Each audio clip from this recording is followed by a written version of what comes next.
Okay, Medina from the 1 Million Mile Road Trip. I was going to turn it around so I could see what it was doing, but I can't. I'm fixing to clean the top of the RV. I've got an instructor down there that's going to help me, tell me what to do, he thinks.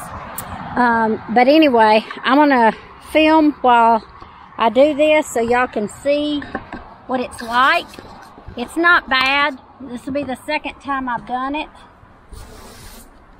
The panels are pretty dirty, Tommy. Yeah. I got some water. Oh, and I know. I'm sorry. I probably should be barefooted. I'm sorry, I didn't mean to scare you. I don't know. I'm going to try to do it different than I did last time because that junk all went all over the RV. I'm moving on,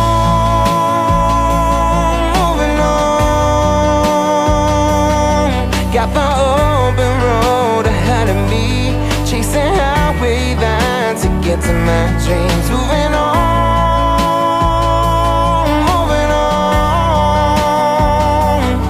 I don't know where I'm going, but I ain't there yet. Let this heart of mine be the GPS. Moving on.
Okay, guys, check it out. Looks good. Looks really good. Tommy wanted a close-up. See that? How it? Can you tell how it's shattered in there? It appears to still be working. So the RV top is clean now. Could it be cleaner right here? Yes, but I would have to use some Clorox on it or some kind of cleaner. And since I don't have that right now, I guess I'll let it go. So where's my handsome man? You waiting on me? Oh, you so kind. You so sweet. Look at him. He's my Romeo. Romeo. Romeo. I'm fixing to jump. Don't jump. Okay. You won't catch me if I jump? No. Just remind me not to hit that stick. Okay. Out for now.